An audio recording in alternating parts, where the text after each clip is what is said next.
Yo, yo, yo, I'm Candy, and today I be deep diving into the Vintersol by Jennifer Steingass.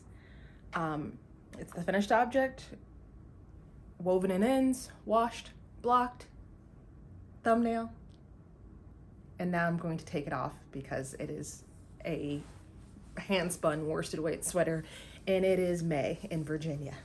But I'll put it back on later on. But first, we're gonna rewind. Picture this, Sicily. The year is spring 2022. So I started knitting in fall 2020, height of the pandemic. And so by the beginning of 2021, I'd been knitting for a little bit over a year, and I'm watching one of my favorite shows on Netflix called The Midwife, British Broadcasting Company show about midwives from post-World Wars into, I think they're up into like the 60s, it might be the 70s on the show still. And there's a character named Cyril, and he is wearing a beautiful colorwork sweater. And I thought to myself, I've been knitting for about a year, and at a certain point, once you start knitting, crocheting, creating, you start to recognize what hand knitting looks like. And I was like, that sweater is probably hand knit. And so I took just a picture with my cell phone, posted on Instagram, and I'm like, hey y'all, this looks like a hand knit sweater. Do y'all know what sweater this is? And someone responded, and they were just like, that looks like a Jennifer Steingass pattern. And so I just scrolled through Jennifer Steingass patterns until I found the Vintersol, which was the same sweater that Cyril was wearing. And I'd been knitting a little over a year, had made myself a few things. I don't even think I owned a set of circular needles yet. I might have owned like maybe one or two I bought for specific projects. Like that first year I was knitting any garment that I made, I knit flat. And I knit some things that I don't even own anymore. They weren't well fitted at all. Did not swatch. Probably could have done a better job of measuring myself, of estimating how much yarn I needed. And so I was just looking at this sweater and thinking, man, I really love that sweater. Maybe one day, maybe years from now, I could knit something like that. But I also had not done any color work at all. And so I was greatly intimidated by color work. And I was just like, oh man, that's just like, maybe one of these days when I'm like a proper knitter, I can make that. And so time passes, and just the sweater sticks with me. So every time I'm shopping for yarn, sales come up, I'm like, oh, maybe I can find. And in the show, he's wearing, his is white, brown, and orange. And so I would, see sweater quantities come up on different websites looking for sales, and I'd be like, oh, maybe I should get the color net, maybe I should buy it now. Most of them are like, what is that brand called? The Lopi style yarn is really good for these type of sweaters. So I would be on the lookout for that. Also trying to do it on a budget, but also knowing I don't necessarily have the skill set for this yet. Then 2022 is the year I started to spin, and I was like, man, wouldn't it be cool if I spun for that sweater? And so long story short, it's just this love affair started off, okay, maybe one day I can make usable yarn. Maybe one day I can knit color work. Maybe one day I can do this. And last year, November of 2025, we're in 2026 now, I cast this sucker on and I went for it. I bought, what sweater was that? It was the Trista. So I bought a Jen Steingass pattern because it was a buy one get one deal when I bought this sweater to practice on. So I made myself a whole colorwork sweater last year with commercial yarn that I was like, okay, now I can do it with my hands. But say all that to say this, we are finally here. I have done this sweater. Yay! And now I can do my pattern deep dive. This is the Vintersol by Jennifer Steingass. This pattern was published in 2018. We are now in May 2026. There are over 2,000 projects on Ravelry, including mine. You can find me candibknittin on Ravelry, and you can see pictures of Cyril from that and notes from what episode that is from. as well as finished object photos featuring the full sweater. This pattern comes in English and Norwegian, and the Vintersol actually means winter sunshine. So that bright,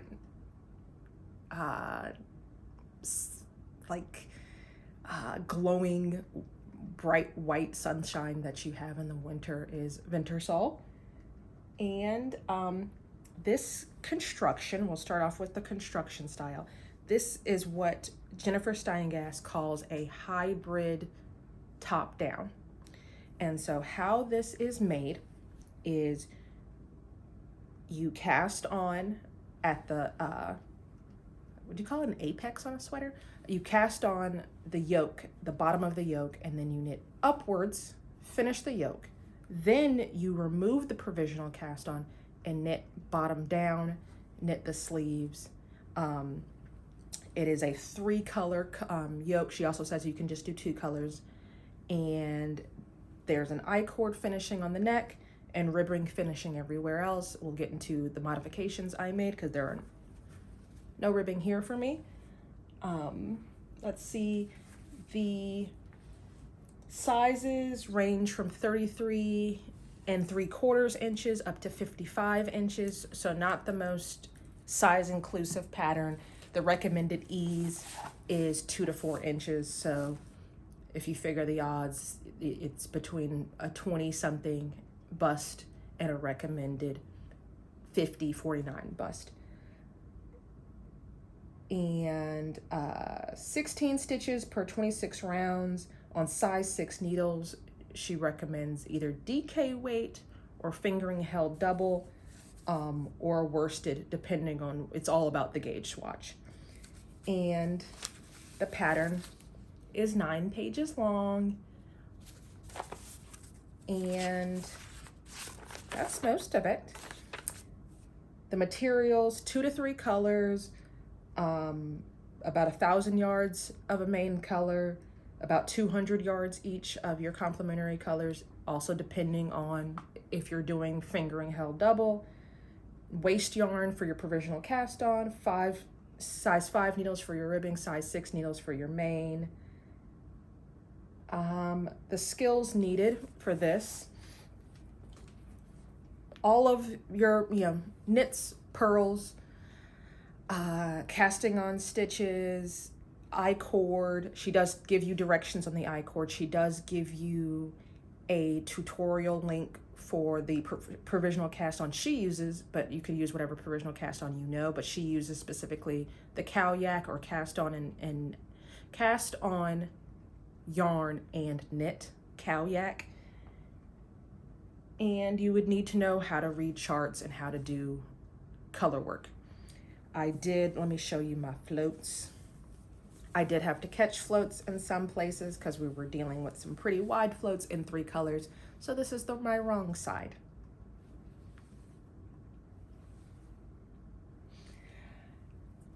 All right.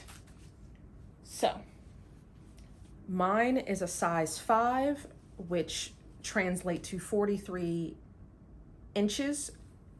I currently have about a 40-41 inch bust. I'm about 5'6", and I'm weighing about in the 180s these days, if that helps you at all. I was getting 19 stitches in 30 rows. So a little tight in the gauge.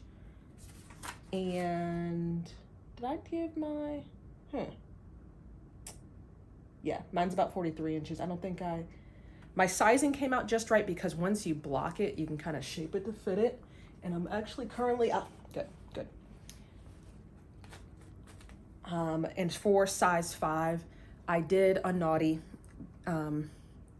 which I don't know how helpful it would be because this is hand spun, but I should have weighed my yarn before I started, of course, and weighed my yarn after I was done. Unfortunately, I did not do that, so I kind of had to do the most rough back of the napkin math. What I did was I took each yarn that I had left over and weighed how much 1 yard was, and just did some fractions and percentages based on the final weight of the sweater. And by my math, I used about 1,200 yards of yarn for my sweater, which makes sense given the size I cast on. And so if I got something really out there weird with yards, that I know my math was wrong, but that sounds about right. I used 3 colors, and I did not do, she has optional hip shaping where you can do decreases for your waist and then do increases for your hips. I did not do that. I just knit the body straight. My body is a little bit shorter than her body. I do about 12 inches for my body, and also I was kind of running low on yarn. What else did I do differently?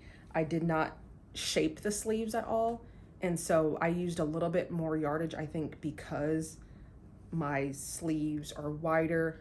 She has just normal decreases in the sleeve. I did decreases just to get the stitch count right, but I didn't do any shaping really. So the sleeve is straight down and it ends up with a bell. And then I did I-cord bind off. In my Ravelry knits, I actually have how many decreases I did to get it to kind of come in like this. And also, if you look at the ribbing in the pattern, my orange is my main color, or rust is my main color. Contrast color 1 is this brown, and contrast color 2 is the white. And what I did was, I did, as the pattern suggests, I cast off with this I-cord in the brown.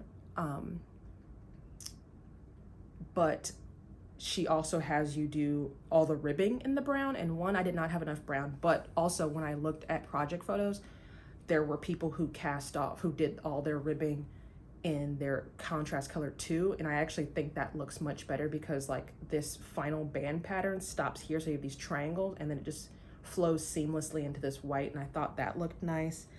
And then I did the same thing down here where I did a few rows in this white, but then I ran out of the white as well, and then I just did ribbing in this rust color because that's what I had left. My final sweater, for the sake of people who also do hand spun, my final sweater actually weighs,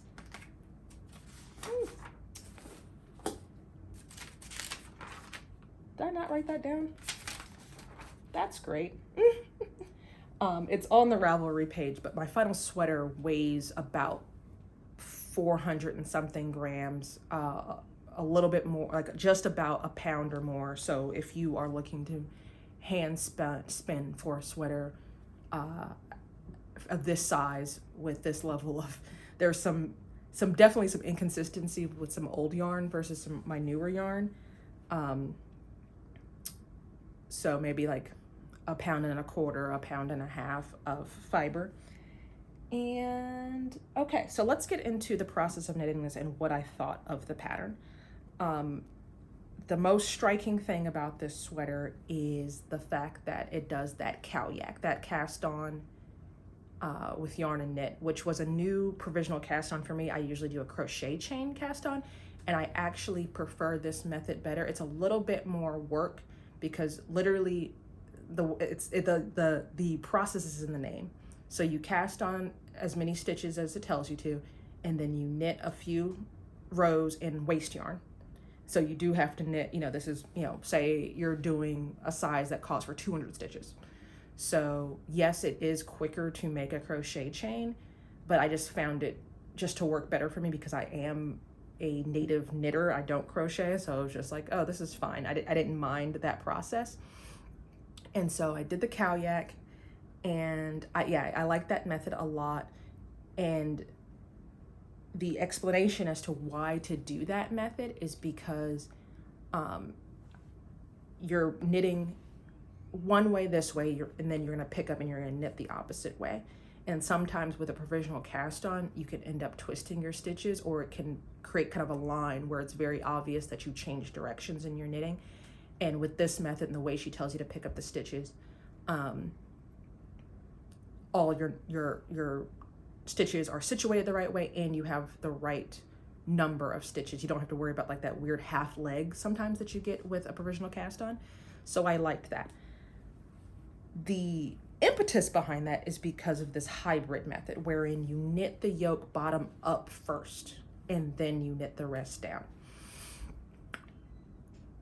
I wouldn't say it's a bad thing. When I first read the pattern, I was kind of like, what? I wasn't really feeling it. But after doing it, it wasn't that bad. It wasn't torturous or anything. It was just like, after I knit the pattern, I still was not sure what the benefit to that method is. Especially when, you know, you have bottom up, that's great. Top down, that's great too. There's benefits to both of those styles. So the benefit to me of a top down is you get to try it on as you go. So obviously you kind of get that from this, but it's only after you finish the yoke. I did appreciate the ability to block the yoke after I had finished it, but you can do that with top down. You can just put it on waste yarn and block it. So not sure the benefit there. So yeah, I didn't understand the benefit of the bottom. So the benefit of like I said, the benefit of the bottom down is that you could try it on as you go. So you lose that here. Also, it's kind of hard to try it as you go with a circular yoke anyway. So you just end up with this yoke and you're just like hoping that the way you pick up stitches is going to be okay. The reason that people like bottom up is because allegedly your stitches are when you do decreases, that looks a little bit neater than increases when you're working top down, allegedly. Having finished this, I don't see a big difference with that. Also, some people like the bottom up because you can knitting in pieces is a little bit better, but with this, you're knitting just the yoke bottom up and then you work it just like a normal sleeve. My only thought is like maybe psychologically, because a lot of people, when they're knitting top down, they get to that biggest part where you're about to separate for sleeves and it just feels like the rows are getting longer and longer. Here, you start the sweater there and you're decreasing, so there's like a little bit more of like, yeah, I'm doing it, and then you're knitting bottom down. Like I said, I didn't hate the process of doing it. I'm just like trying to figure out in my mind, why would I do that and if I would do that again. And I think I'll just stick to top down is my preferred method. But like I said, interesting method, and it's nice to see people doing different stuff. The one critique I hear from Jennifer Steingass patterns, like from just people on the internet, is that they feel like all of her patterns are kind of samey. Like, oh, they're all circular yokes, they're all color work. You could just take that chart and put it on that chart, same numbers. And I think that something like this proves that, oh no, she has different stuff going on. Because like I told y'all, I bought the Traced pattern thinking, oh, this is gonna be perfect practice for when I go do this other Vintersol, but it's a totally different method, you know. The other thing, the critique that I have seen that I do agree with is that her necklines tend to be very wide. And I did it on the first pattern and the neck was too wide. And so I went in and crocheted, chained up my Traced. This one, because it is, I guess that is a benefit to a bottom up yoke, as when I got to the neck, when I did this I-cord bind off, I was able to tighten it up a little bit. So yeah, maybe, okay, I could see that, but still you could just knit the whole thing bottom up. But I guess maybe some people hate bottom up. So if like, okay, I guess this is for people that hate bottom up, but want just a little tiptoe into bottom up. I don't hate bottom up. So to me, I'm just like, I could do this bottom up, I could do this top down, I don't care. But the fact that you do it bottom up means that you can kind of fiddle with this neck a little bit more. And I think I'm going to take the advice, someone in my comments, when I made the Traced, said that they just automatically go down a size in the neck, which makes sense because I think proportion wise, when people write patterns, they're thinking about the average bust size versus the average body size of a person. And proportionately, my chest is bigger than the average 5'6" person. And so I think that I just need the space in the chest, and I don't need a lot of space anywhere else, which means that usually my sweater is a little bit shorter. Usually I like my sleeves a little bit tighter, but for this one I just want to do something different because I do I'm getting to the point where I do have a lot of sweaters and they're all knitted the same way. So I was able to bring this in just a little bit more. I don't mind the openness of it. I think it's very attractive to have a little bit of collarbone, or, you know, if I'm wearing a button down, I can have the button down on, or I can have a nice turtleneck, and that silhouette is very nice.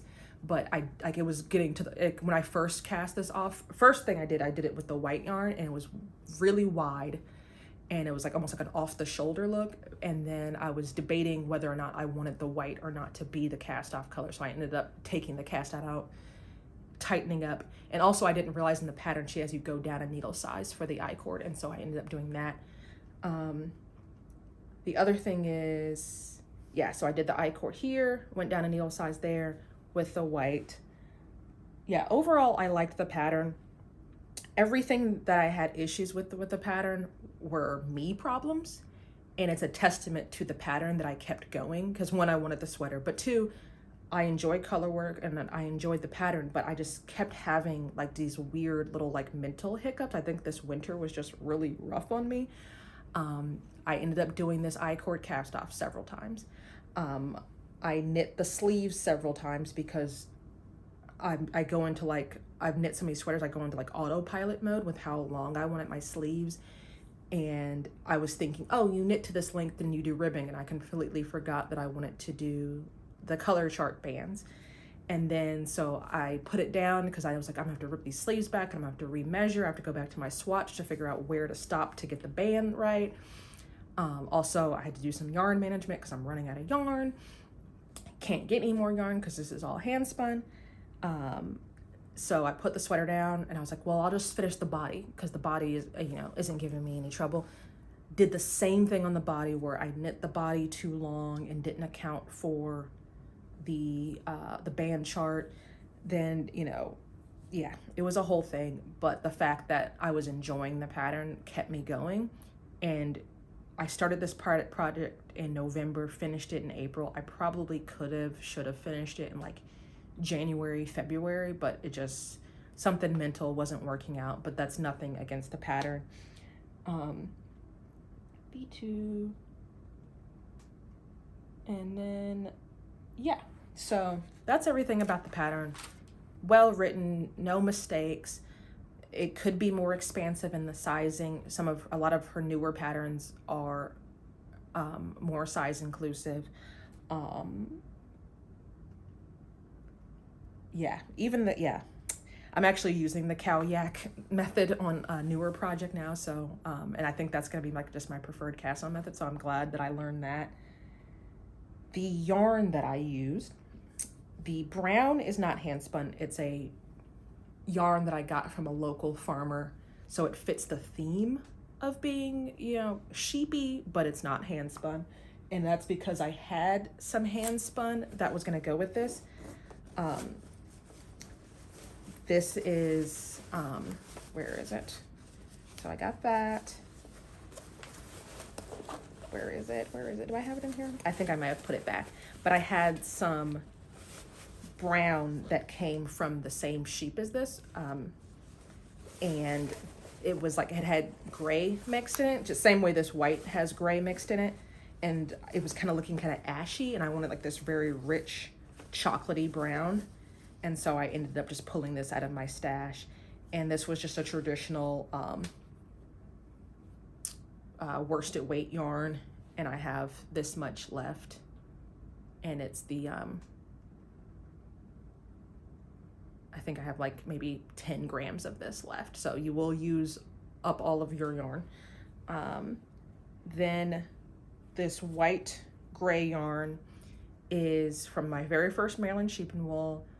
It actually took place a couple of months after I watched this video of Call the Midwives, but I still didn't make the connection between the two, but I wanted a multicolored fleece. So I ended up buying what I've been calling a Lincoln cross, but according to my notes, it's a Columbia cross. And this is all I have left of the white. So I got home from Maryland Sheep and Wool, and it was like a 9-pound fleece, and I took it was like maybe a third of it was white. And so I separated it by color. So I had some white and some brown. This is all I have left of that white. Blended it on my drum carder. And I don't even know if it's all like consistent, because some of it was like from my drop spindle, some of it's 2-ply, some of it's 3-ply, some of it is after I got my wheel and then I had to learn how to use my wheel. So there's like no consistency to this yarn whatsoever. So you're getting a lot of texture here. Also with my drum carder, between I didn't properly like pick the fleece or skirt the fleece. So lots of second cuts, lots of neps, lots of lumpy bumpy bits. And also as I was like processing the fleece, I was just so scared of throwing any little bit away that I would take my carder waste and just run it back through, run it back through. And so as I was knitting with this, there was like, this yarn's gonna pill like crazy, long story short. There were lots of little just short bits just falling out. But there's a lesson in there. One, I get this lovely texture. And two, what is the second lesson? Oh, it's usable yarn. Like I would spin like my early yarn and it'd be like over twisted and lumpy and bumpy and thick and thin. And for some reason in my head, especially as someone didn't grow up sewing or knitting or crochet, this is all relatively new to me. I had this idea that like handmade stuff was somehow inferior. And I know that's not true. You don't have to correct me. But, you know, I would be like, oh, it's going to fall apart, or, you know, what's going to, you know, it's going to, you know, I thought of my yarn as like cotton candy, like it was just going to dissolve in water. And that's just not true. Most handmade, especially in 2026, most handmade stuff is actually, yeah, most handmade stuff is much better than the stuff you're going to get in stores. So if you are spinning and your yarn isn't looking the way you think it's supposed to look, just knit with it. Just give it a try, knit a hat, knit something. And you will see like, oh wow, it's great. It was splitty as all get out, thick and thin as all get out, was starting to hurt my hands. I finally got all the lanolin out of it from washing this sweater, but the way we will get into that probably the next time we see each other. I just got 2 new fleeces, and my approach to scouring and processing fleece is like day and night. Like I finally feel like, I'm like, okay, I think I know what I'm doing now. But the fact that I did not know what I was doing, and I bought this fleece and I washed it and I put it on my drum carder and I spun with it. I don't even know if I had the drum carder when I first got the fleece. I don't know what I was doing, but I figured it out and I made something out of it, and I have this much yarn left. So that's that. The other yarn I got, the main color, I bought a pound of what is called the Rust colorway from RH Lindsay. And that is a American wool company, and they have a whole range of dyed Corriedale. And I literally bought their sample box just to make sure I was getting the right color, and they sent, you know, a little bit of every single color. And then with the sample box, I actually got a coupon for my next order, so I was able to get this on sale. And I bought a pound of this, and it's dyed comb top. I have about this much left, so a pretty penny of this left. This, I'm thinking about if I'm going to use this in my burger or not, because this could be a good bun color. But this Rust turned out to be the perfect color. As far as if you need a lot of plain comb top, not hand painted braids, but just like, you know, a main color for a sweater, I have yet to find better quality or better bang for your buck than RH Lindsay. Please correct me if I'm wrong. Like I was kind of looking at Paradise Fibers and a couple of other places, and RH Lindsay is, I live in Virginia, they're in Pennsylvania, I believe. So not super local, but definitely the right region. And I believe as of 2026 today, a pound of their dyed comb top is $17 a pound. And yeah, correct me if I'm wrong, but I don't think there's a better deal out there for just solid comb top. And it comes in some amazing colors, like, you know, some some really great shades of just like, oh, I would love a sweater just in that color. Light pinks, blues, purples. And then they have raw fleeces, local fleeces, comb top, pen drafted roving, all kinds of stuff. I highly recommend them, and great customer service, and like, you know, not corporately owned kind of place. The issue I had with this, because I'm assuming because they had to like when I ordered this, I think I got 5 pounds of fiber from them when I bought this, and it came in a box about this big, so highly compacted and commercially comb top, so it was very dense. And I tried, I just pulled it out and just started spinning with it, and just was very frustrated with it. Ended up putting it on my drum carder. That was the wrong idea because I wanted to maintain the worsted prep. In the end, the answer to my prayers was to use a steamer on it. I steamed it, and that opened up the fibers, and after that it was much easier. And this is comb top, so a little bit different.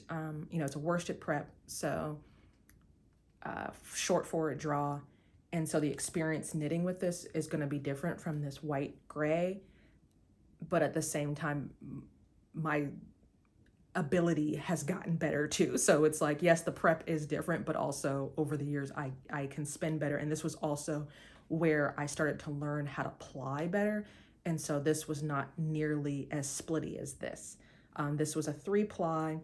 I did notice when I was doing the body, I did a method where I spun all this on my Ashford Traditional, and then I rearranged all the balls so that I was mixing and matching. So the first ball that you ply it with the last ball so that you control for any inconsistencies in your spin. And so I thought I would end up with a pretty uniform yarn, but what happened with this was when I finished one ball of yarn on the body and went to my second ball of yarn, I could see a bit of a line. That type of thing doesn't bother me, but if it does bother you, and probably next time if I knit with a solid like this again, I'll alternate skeins, so then it kind of blends in any discrepancies you're getting. But it was day and night knitting with this versus knitting with this white and gray, and day and night now working on my, I guess my 4th and 5th fleece. I've done like a pound. I don't know. What would you consider a fleece? Can I only call it a fleece if I have the whole animal? Let's say this white was part of the first 9 pounds that I processed. Since then, I've done 2, 4, 6. I'm probably on my next 9 pounds then. So this was my first half of my fleece journey, and now I'm on my second half of my fleece jersey. And since then this was a Columbia cross allegedly. And since then I've done Coopworth, Gotland, and now I'm working on Morit, and what is Dottie? Dottie's a Cotswold. I think that's all. Have I done? I bought some Cheviot, but it didn't turn out. That all ended up in my compost bin. I actually got it from RH Lindsay, and no shade to them. It just was more than I was willing to deal with as far as like dirt and veg matter. It was just not a good call. But their comb top, highly recommend. Their drafted roving, highly recommend. Their they have like machine carded fleece, highly recommend. But the raw fleece was just, I was not at a place where I could handle that, so that went into the compost. I think that's all I have to say about this. I feel like I was kind of rushed and all over the place, but if you have any questions, ask me down below. You can also email me, candibknittin@gmail.com. I will have links to my Ravelry notes, and I'll have much more detail about the process behind making this. I did go up a needle size for my color work on my Tresta, and I did not do it this time. This time I just made sure my tension was where it needed to be, and it worked out really well. Because what happened when I went up a needle size, it helps with my stitch gauge, but then my row gauge is way too big, and so that my Tresta yoke is just on the cusp of being too deep and where you have like that extra fabric in the armpits of a circular yoke, and this is perfect. And so just trust the process, make sure you're swatching, and things should block out the way they need to be. Yeah, I feel like there's something more I wanted to say, but I'm just gonna leave it at that. Great pattern, great yarn. Let me know in the comments what is like your thing that you've either like accomplished with your knitting that was awesome, or something that you're looking to do but maybe you're a little nervous. I am that person where if you tell me I want to do a thing, I'm gonna be like, go do it. Just do it. Because I remember like wanting to knit this and people would be like, well, maybe you try a hat first, or maybe, you know, do this first, maybe do that first. Like, no, just knit the thing that you want, crochet the thing you want. If there's a thing that I've seen so many people be like, I learned to knit to make socks, or I learned to knit to do this, and they do fabulous in their first project. And if you don't do fabulous in your first project, who cares? You can just unravel it. It's yarn. Don't be scared of the yarn, you know. Make the thing, do the thing.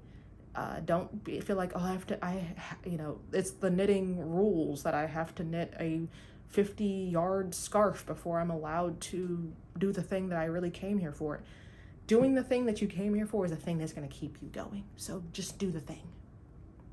Do the thing. Plant the seeds. It's May. It's time to start that garden. You've been wanting to start a garden. Go to buy the plant. It's okay to buy the plant. If you want to go buy the seeds, go buy the seeds. You're scared that it's too late. You're scared it's too early. Who cares? Like I said, candibknittin@gmail.com, candibknittin on Instagram. You can also hit me in the DMs. Tell me the thing that you're scared to do in my DMs, and I will tell you, go do it. Until next time, peace.